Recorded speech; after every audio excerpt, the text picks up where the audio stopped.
Thank you, everybody. I'm glad to be here. I feel, in Ireland, they say, you're very welcome as a greeting, and I feel very welcome here. So thank you. It's really my honor and privilege to be here.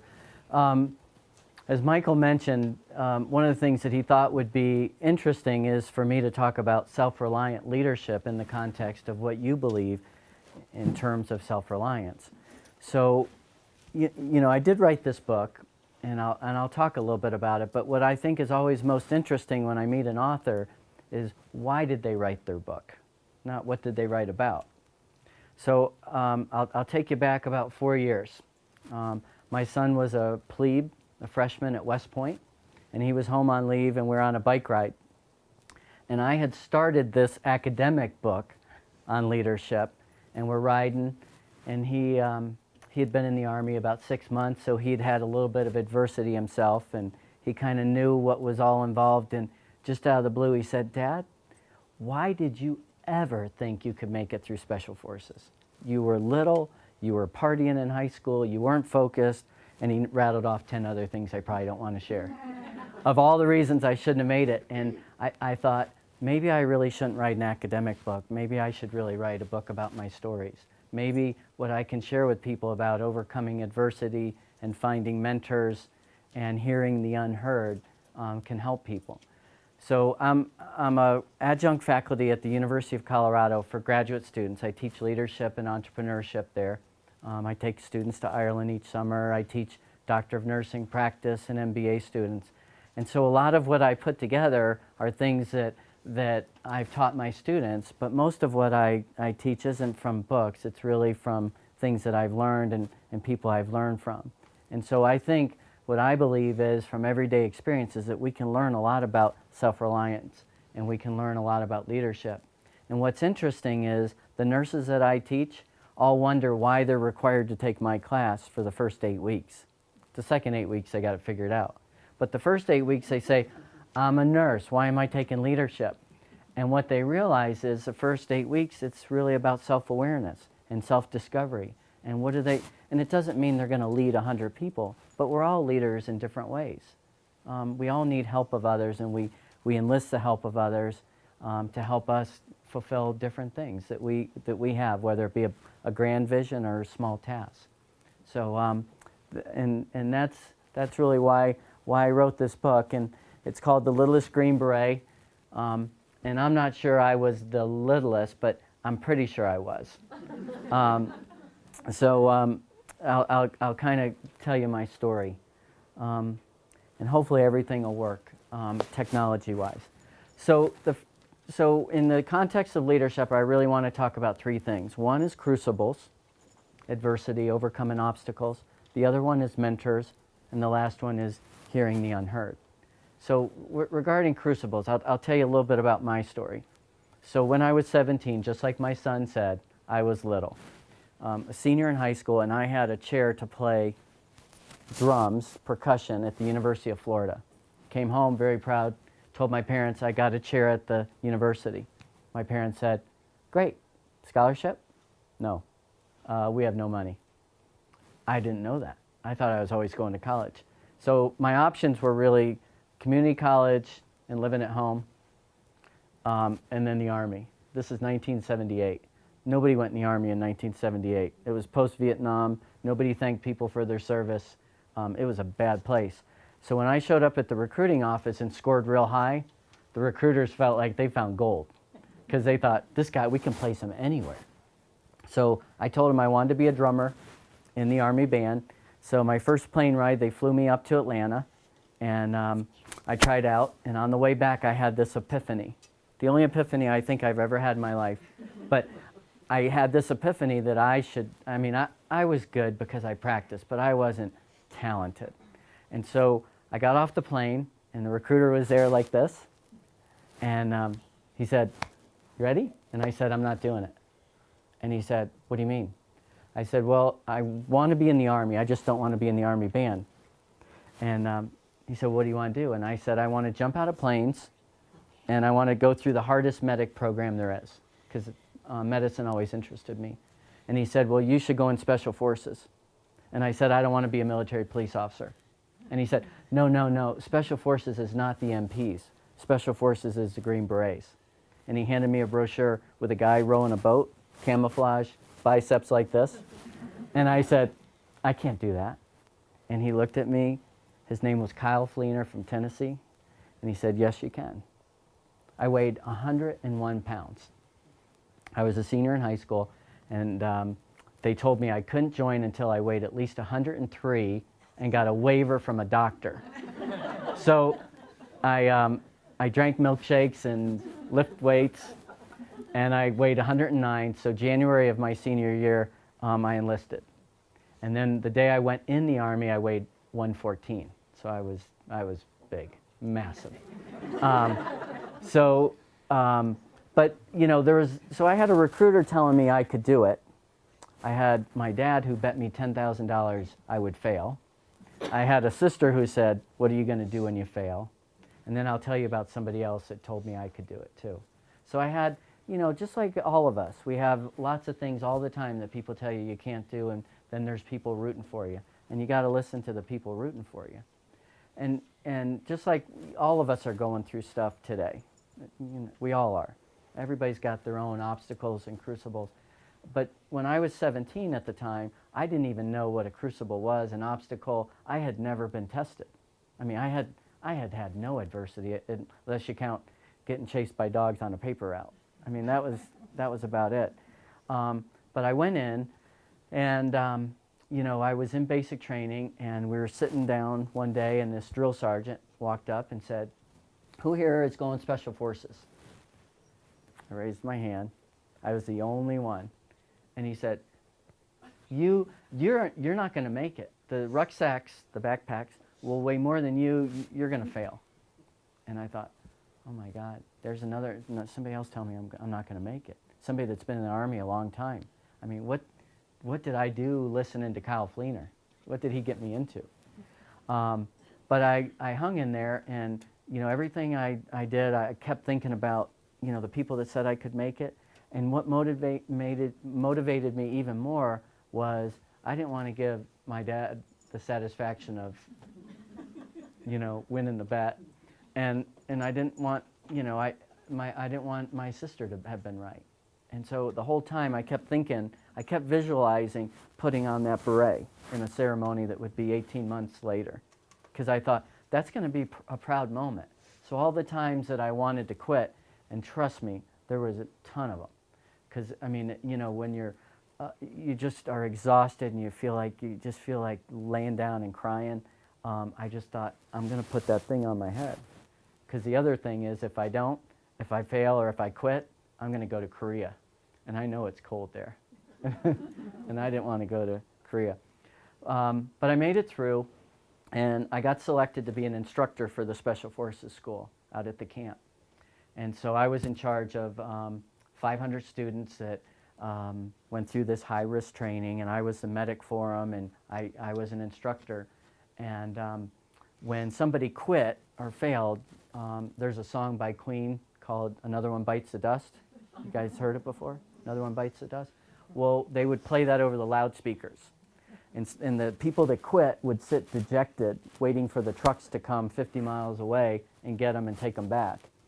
And one day, I was walking by the students who had quit, and that Queen music's playing over the loudspeaker, Another One Bites the Dust. And who's sitting there? That drill sergeant that told me I wouldn't make it.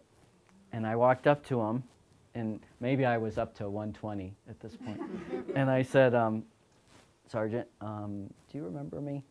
And he just looked up and said no. And a proud moment in my life, there's a lot of unproud moments, but a proud moment, I didn't say anything. I just walked away because I knew, you know, I knew in a way I had a little victory and that I'd won, and that, you know, just because, you know, somebody said you can't do it, I mean, doesn't mean that they're right. And this guy, and anybody that, and what I realized through all of that was if you want something bad enough, you can achieve it. Because my son was right, really. I mean, there's no reason I should have made it through. I mean, you've seen the average Green Beret, right? I mean, you, in your mind, in the movies, they're all big. Well, most of them are pretty lanky, and what they are is they're just tough, and they know how to suffer. They really know how to persevere. And there's a certain amount of self-reliance in them, because that self-reliance is really self-talk.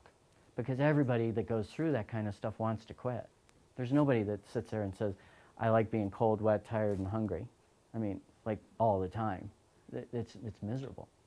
So that's really what I learned about crucibles. And I'm not sure if you can tell which one's me in the picture.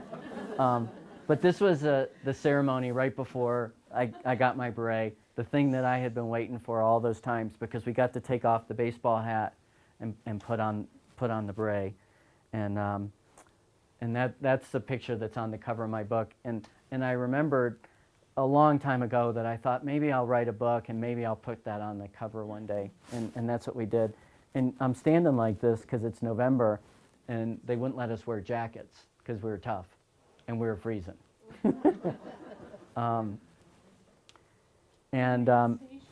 Where was I stationed? That was at Fort Bragg, North Carolina. And that's by a pretty famous statue right up there called Bronze Bruce. That's its nickname. And it's this really great guy standing like this, and one foot's on a rock, and under the rock is a snake. And then he's holding a rifle. And I guess they've moved it around a couple times. But it's all the people that go through Special Forces, part of their ceremony is always in front of Bronze Bruce. So yeah, you can see the pine trees of North Carolina. And a couple more photos. This is called Australian rappel, when you go face first, and the whole idea is so that you're going this way so you can shoot your weapon while you're going down, which is a bunch of hooey, because you can't do that. I mean, nobody could do that. And my son has since told me that, Dad, this is banned in the Army because it's dangerous. So, and I didn't even have a helmet on, a hat and my beret. And this was one of the A teams I went to Germany with, and I'm right there in the front, and you can see most of the guys are pretty big guys, and most of them could grow really cool mustaches, which I couldn't grow.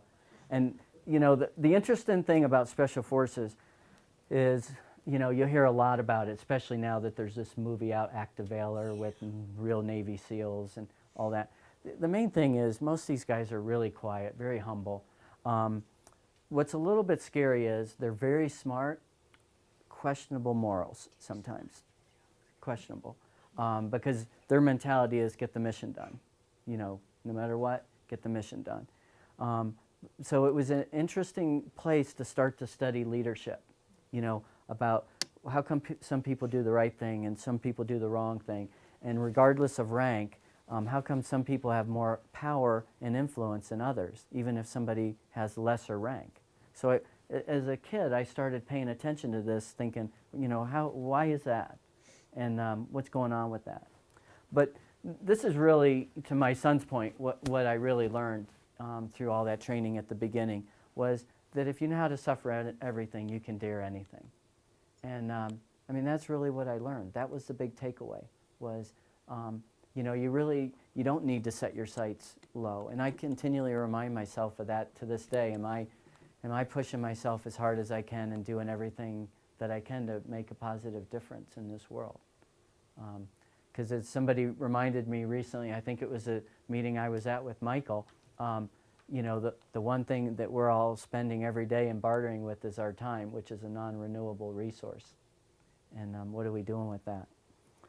So that's really the first part. And then the other thing, as I mentioned, I started realizing that there were these things called mentors.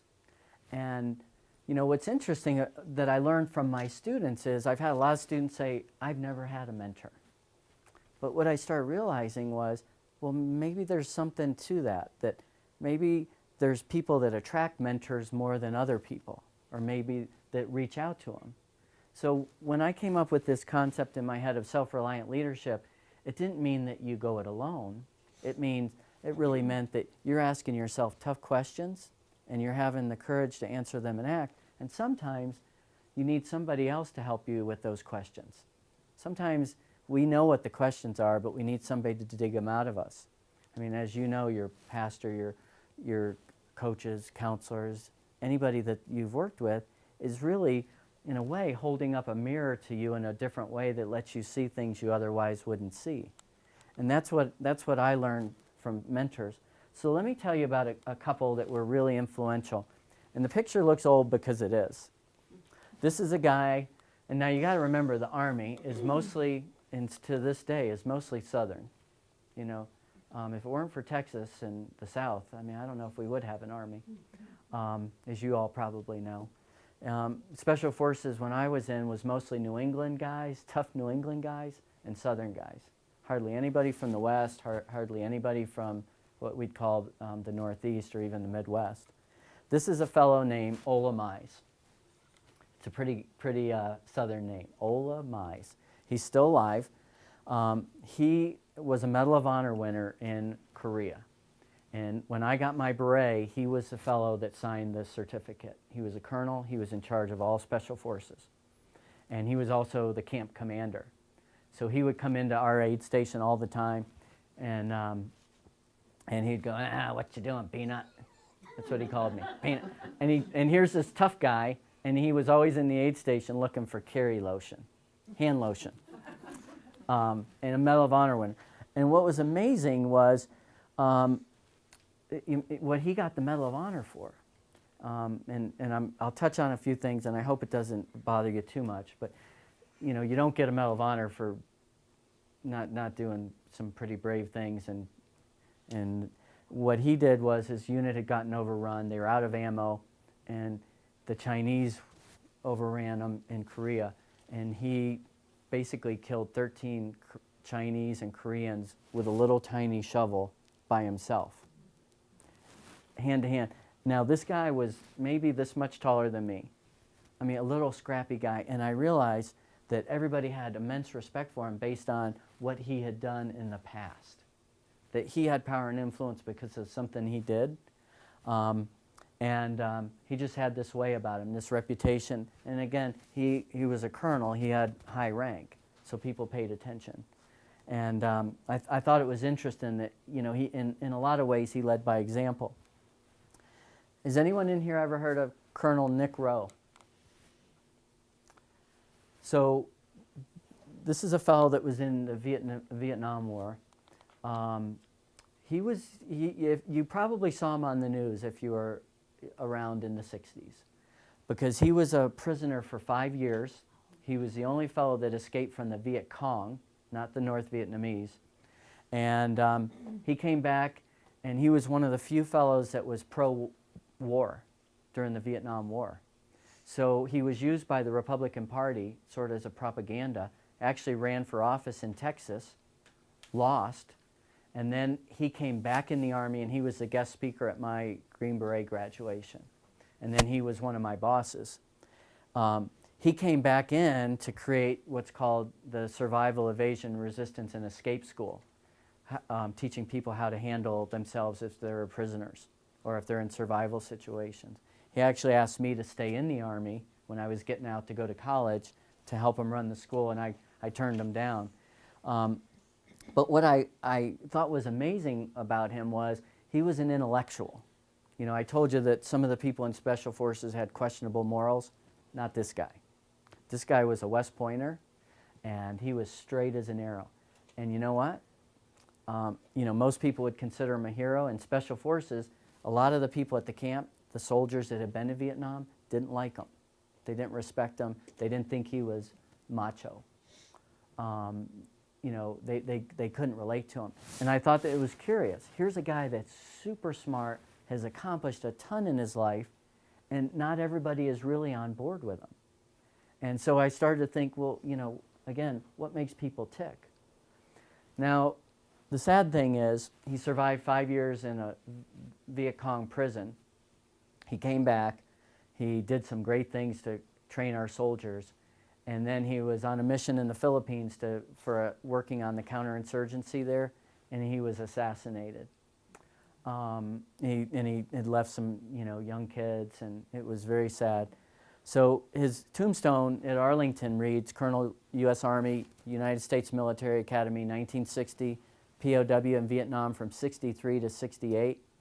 Born in 35, murdered by terrorists in Manila in 1989. What's most interesting is the back of his tombstone says this: "So look up ahead at times to come. Despair is not for us. We have a world more to see while this remains behind." He wrote that as a prisoner in 1964, and they put it on the back of his tombstone. So I felt very fortunate to have, Ola Mize as somebody that I got to really study up close as an 18, 19-year-old kid, along with Colonel Rowe. And then one of the most interesting guys was this fellow. And how many of you have heard of Robert Howard before? How many of you have heard of Audie Murphy from World War II? It's sad. Bob Howard died about 2 years ago. He's buried at Arlington. He was one of the most remarkable bosses I ever had. He talked about digging shrapnel out of him. He'd come in the aid station all the time and go, "Sergeant Rutherford," and we'd dig stuff out. We'd be on runs, and he was an old man then. He was 42. And we'd go on runs, and he would literally be exhausted because he was trying to keep up with, 20-year-olds. And I would start IVs on him, and he would cuss at me and yell at me and order me not to do it. And I said, "Sir, you're in bad shape. I've got to do this." But his grit and his fortitude were unmatched. I mean, and I didn't know half of this when I worked with him. I knew he was a Medal of Honor winner, but he was the most humble guy, and he also struck the fear of God in us. I'll tell you that. We were scared to death of him because he looked friendly and smiling there. I don't think I ever saw him smile. But he knew how to motivate soldiers. So, there's such a contrast between, Ola Mize and Nick Rowe and Bob Howard, and the fact that at such a young age I was exposed to these guys. Now, granted, they were all soldiers, but they all had basically the same rank, and they were coming at it from really different angles. And I started to think, well, what makes them more effective? Ola Mize basically has a history. He leads by example. Colonel Rowe is an intellectual. He appeals to certain folks. Bob Howard's just a tough son of a gun. And again, he knew how to motivate people, and he could talk to them, and he could tell you could do anything. I mean, I am sure that if I had gone into battle with him and he told me to take a machine gun nest, I would have done it and thought I could, because he just instilled that in you. Talk about what a small world it is. One of the guys, when I was in college, I recruited, not on purpose, but 3 of my buddies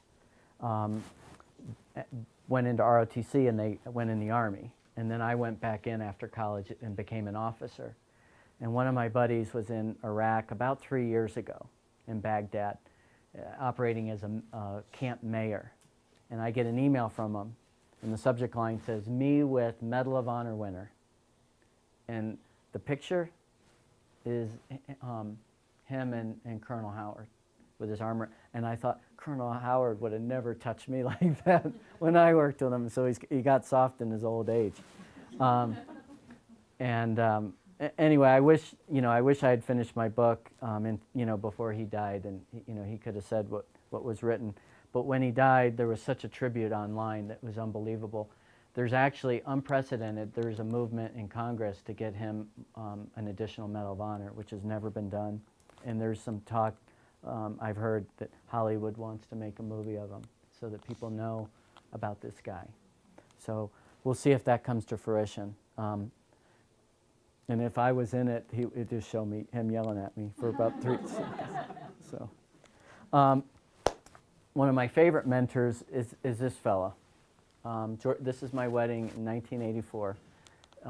George Callahan. I told you there was 2 people that told me I could do it. George was one of them. When I was 17 and as a senior in high school, getting ready to go in the Army, I worked in a meat department of a grocery store, cleaning it up at night. It was a nasty job. And one day, this fellow, who was a neighbor, who I really didn't talk to much, came up to the counter, and I said, "Mr. Callahan, I'm joining the Army. I know you were an admiral in the Navy, but I'm joining the Army." And he just about chewed my head off. And he said, "I was a soldier in Special Forces. I was not in the Navy." and we became fast friends. And I would go to his house, and he would show me all the memorabilia, because this fellow had been in World War II and Korea and Vietnam. And he didn't even go through airborne or special forces training until he was 40 years old. I mean, remarkable. And the most kind, gentle person in the world. George, I'm happy to say, is still alive. We saw him a week ago in Las Vegas. And hopefully this thing will cooperate, and I'll show you a few minutes of what we talked about. But this is me holding the beret that was awarded to me, and this is the beret that George gave me. He only had one daughter, no sons, and he gave me one of his berets, which is a really big deal. And this is in 2008, during my son's high school graduation, and he told my son, I will be at West Point May 2012. And he's got plane tickets to be there. And hopefully we're going to be able to do something really special with the generals there and roll out the red carpet, because I'm sure there's not many World War II, Korea, Vietnam veterans left, you know, that are so sharp. And what's so remarkable about you can kind of see his personality in that. And he's the eternal optimist, and always sees good in people. His wife was telling us the only time she ever saw him get angry was they were in Homestead, Florida after Hurricane Andrew, and somebody came in to try to steal something from their house, and he let them have it. Again, she heard stuff coming out of his mouth she'd never heard before. But that was it. And but he, you know, he's just a wonderful person. And what's so funny is he told my son recently, Kevin, Trudy and I are going to have to stick around longer after you graduate, because you're going to need us more as a lieutenant than you did as a cadet. So they're going to stick around. And his dear wife is 85 years old. They've been married 63 years. She's a German war bride. So she has all kinds of great stories, some sad stories about being in Germany during the war. She was even in a labor camp because she wouldn't go to Hitler Youth. So they put, you know, Hitler's army put her in a labor camp. And she's the most patriotic woman you'd ever meet. And so in May, I've got to do a video interview with her too, because she's really feisty, and she'd be fun to hear. But George was a great influence on me as well. So, you know, and through all of this, you know, what a lot of these folks have said is, you know, no one can give you better advice than yourself. And these true great mentors never were really people that were giving advice as much as they were trying to help you see things you otherwise didn't in yourself, and things that you could do. And George always said, you know, the funny thing is, I mentioned before about being cold, wet, tired, and hungry. George always said, take, you know, every day, day by day, and when it's bad, take it hour by hour, and when it's horrible, take it moment by moment. And that played in my head a lot of times when I was cold, wet, tired, and hungry. So the other part I mentioned, the third part, was hearing the unheard. And I think, you know, I say this is the hardest crucible of all, because, you know, talking about leadership, somebody told me once, well, if you're going to talk about leadership, you're going to have to face your own hypocrisy. Because what I tried to say in my book was, I'm not an expert on leadership. I'm a student of leadership. I'm better than I used to be, not nearly what I want to be. And this fellow is the one that's taught me the most of everybody. And this is my son, Kevin. And this is him at jump school. Those are the towers at Fort Benning, Georgia, where you practice parachute jumping. And very faint, you can see some parachute wings right there. And I had pinned my wings on his chest almost 30 years to the month after I got mine. And it was one of the best days of my life, better than me getting my wings. But this kid, I mean, continues to teach me a lot. I mean, you know, he's focused and he's smart, and you know, he makes me a better person, and he's challenged me. And you know, again, there's a lot of times when he makes me remember, you know, you have to face your own hypocrisy. You know, I find myself giving him advice that I'm not following, and challenging him. And you know, and again, I don't know if the book would have gotten done, you know, without his prodding. Because the other thing I wanted to do was I wanted to dedicate it to his class, which it is. On the front page it says, dedicated to the West Point class of 2012, Ganairi and Borlat, which is Gaelic for, may the road rise up to meet you. So I feel very proud that I was able to get that done and give something back, because when I was in the military, I thought the people that came out of West Point were a bunch of silver spoon-fed kids, a bunch of spoiled. And what I learned is it's not an understatement to say these are some of the best that this country has to offer. And when you go there, there's 4,000 kids, men, women, and it's funny. I was talking to my son tonight, and he had a gala this weekend to celebrate less than 100 nights before he graduates. And I said, "Did you have a nice time with your date?" And he goes, "Well, no, not really." He goes, she just doesn't get it. And I finally realized that we're really different than regular college kids. They're worried about, oh, I got to go get a job, and we already know what our job's going to be, and not necessarily safe, a safe job. So, I mentioned before, that self-reliant leadership to me is knowing which questions to ask yourself and having the courage to answer them and act. And again, maybe you can figure those out. Maybe you seek out friends or mentors or trusted advisors to help you. But a lot of helping others, I think, is knowing yourself and being able to get things done that's making a difference in the world, that's bigger than yourself.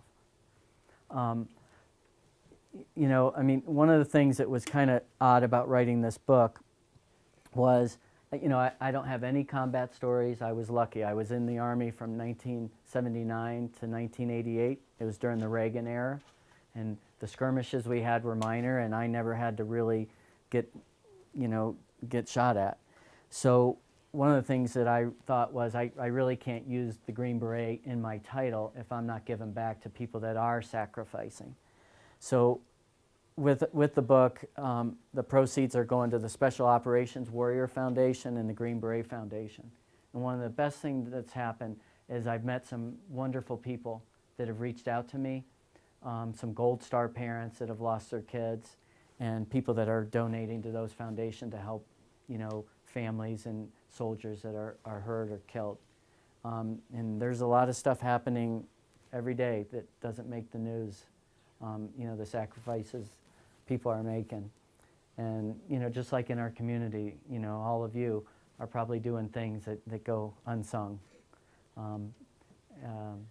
But hopefully when you see those things, you'll pay notice and let people know you appreciate it.